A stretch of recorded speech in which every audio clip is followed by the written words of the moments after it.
நம்ம தாலாட்ட போய் 4 பிள்ளைகள் படுத்தாச்சு. இதுக்கப்புறம் தாலாட்டினா இருக்கிற மக்கள் உறங்கிட கூடாது.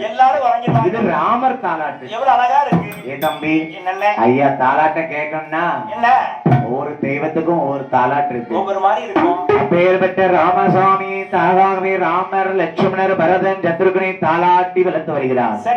என் ஐயா பெருமாள்புரத்து ராமசாமிக்கு எத்தனை வயசாச்சு பாருங்க. ஒரு வயதான், இரு வயதான், மூன்று வயதாச்சு,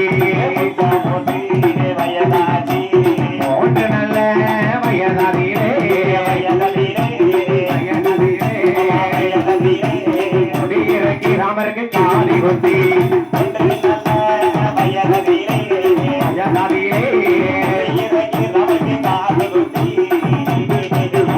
ஐயா ராமர் லட்சுமணர் பரதன் சத்ருனுக்கு வயசு ஒரு வயது ஆயிடுச்சு. பிறந்த குழந்தைக்கு நம்ம தாலாட்டின மாதிரி கோசலை அம்மாள் கைகேசி சுமந்திரை அம்மாள் தாலாட்டி இருக்கா. பிள்ளைகள் 4 பிள்ளைகளுக்கும் ஒரே சூழ்ல பிறந்த நேரம்ல ஒரு வயது 2 வயதாச்சு மொத்தம் 3 வயதாச்சு. அதே மாதிரி மானிட பிறவியா நாராயணர் மனுஷங்க வயிற்றுல வந்து பிறந்திருக்கா.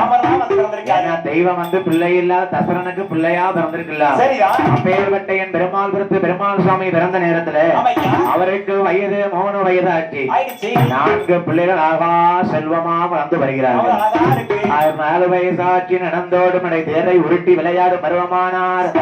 ஐயா பெருமாள்புரத்தை ஆண்டு வரக்கூடிய ராமர் லட்சுமண சுவாமி பரதம் சத்துருக்கனோடு 4 பிள்ளைகளுக்கும் வயசு எத்தனை ஆயிட்டு பாருங்க. என்னை 5 வயதாகிலே ஆசானிடம் கல்வி கற்றார்.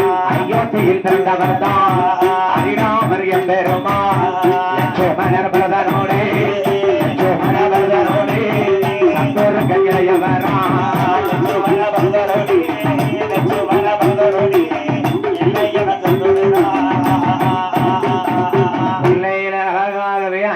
வயசுல கல்வி சாலையில கொண்டு சேர்ந்தாச்சு.